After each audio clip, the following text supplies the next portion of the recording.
I was born in 1956, one block up from this building on 7th Avenue.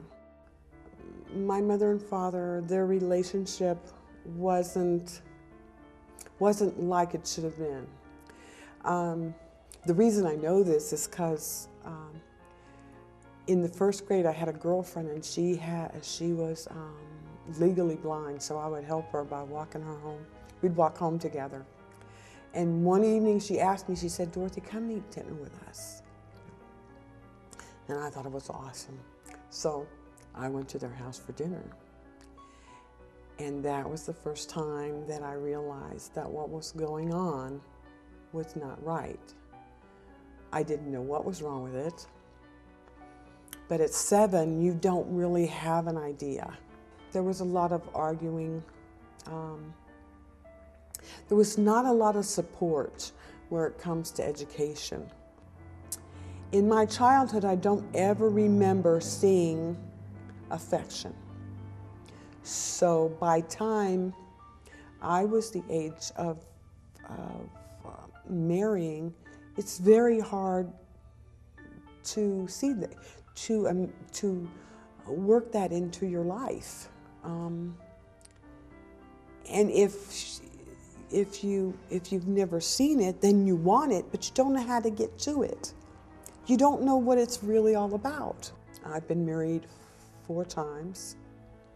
In each relationship, I made the same mistake. In the 90s, Dorothy was making a livable wage working in a factory producing fiberglass products. One day, something went wrong, and Dorothy was severely injured, losing part of her hand. And I fell backwards. I screamed, "Oh God, help me," and I fell backwards. Well, when I looked up and saw the man's face, it was sheet white. So I knew something bad had happened. During the time that these fingers were torn up, I was either at a doctor's office, a lawyer's office, or pain management. That was my whole day for I don't know how long. As a result of the powerful antibiotics she was given to ward off infection, Dorothy lost most of her teeth. And I kept telling him, if there's infection in my hand, what about what's going on in my mouth? And it just seemed to be the last thing on the agenda. Well, before long, they were just a total loss. I've had people walk up to me and say, "Your teeth are rotted out." Because a lot of people don't even notice that my fingers are missing. So they don't equate the two. And sometimes they don't allow you to give that explanation. They automatically think you ate too much sugar when you were a kid. You didn't take care of your health. Your hygiene is horrible. And these are all hurtful things. And they weren't exactly the case completely.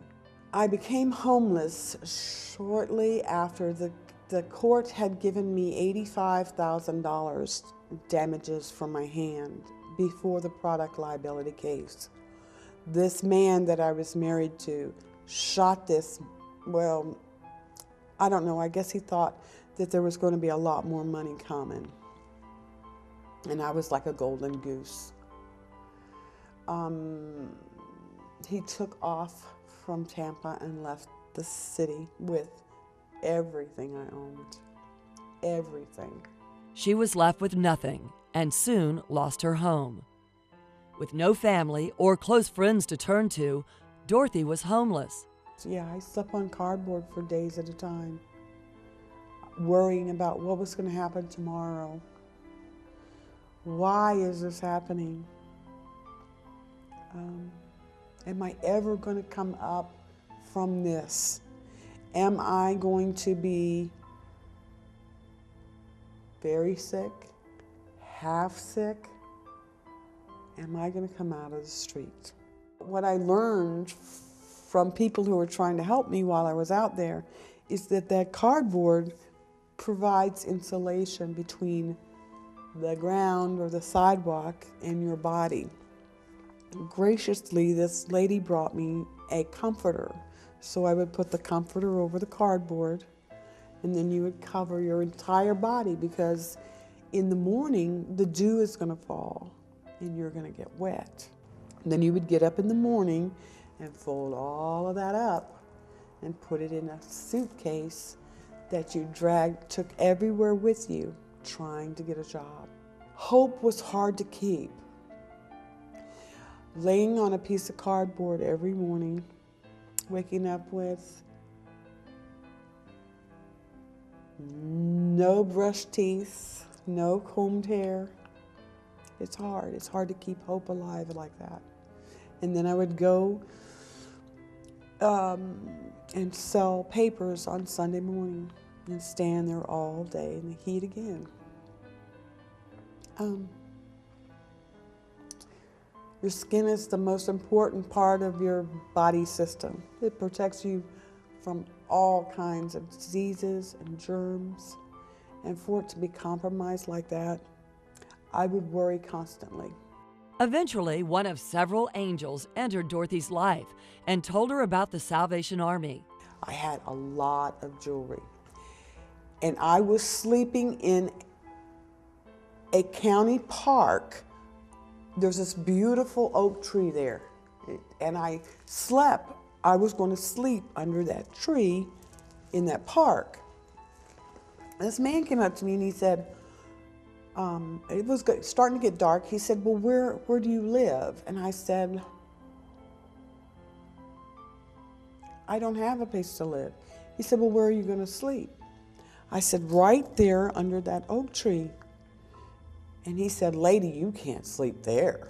I said, I am going to sleep there. And he said, with all that jewelry on, you cannot sleep there. That was the first time that I knew that there are areas of the city that you cannot do that.